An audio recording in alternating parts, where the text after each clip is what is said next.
Chapter 37. And Jacob dwelt in the land wherein his father was a stranger, in the land of Canaan. These are the generations of Jacob.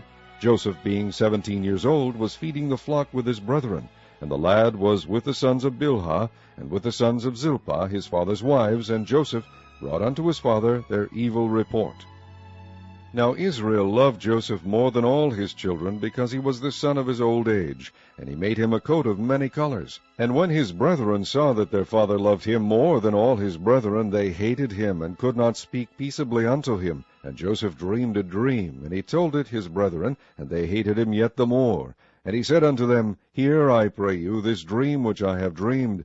For behold, we were binding sheaves in the field, and lo, my sheaf arose, and also stood upright, and behold, your sheaves stood round about, and made obeisance to my sheaf.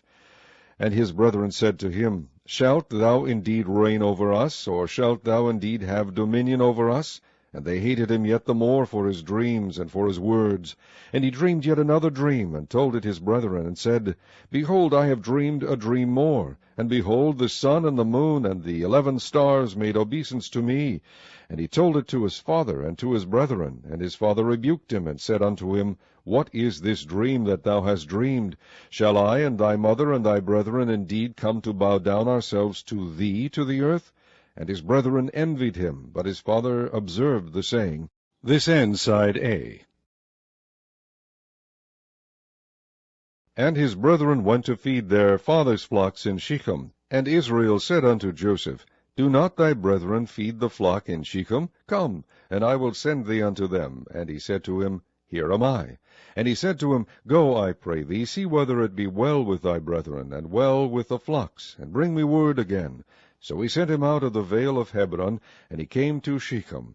And a certain man found him, and behold, he was wandering in the field. And the man asked him, saying, What seekest thou? And he said, I seek my brethren. Tell me, I pray thee, where they feed their flocks.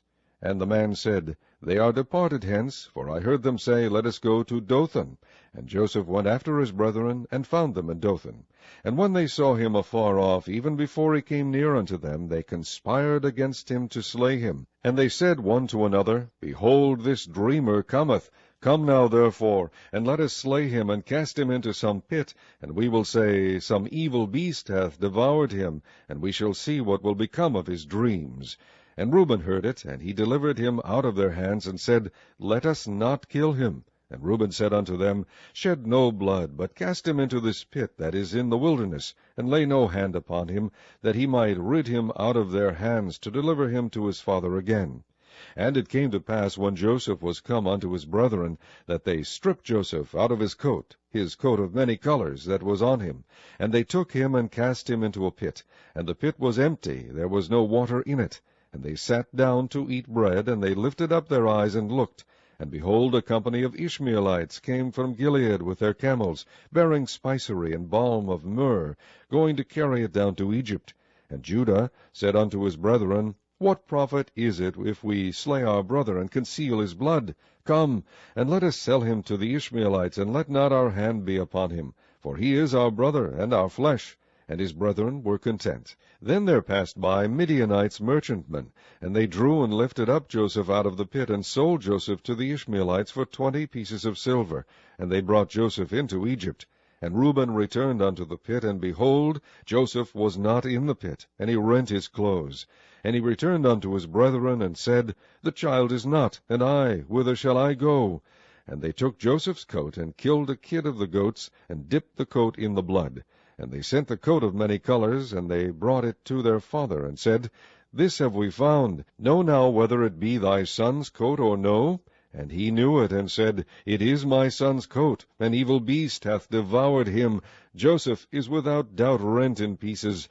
And Jacob rent his clothes, and put sackcloth upon his loins, and mourned for his son many days.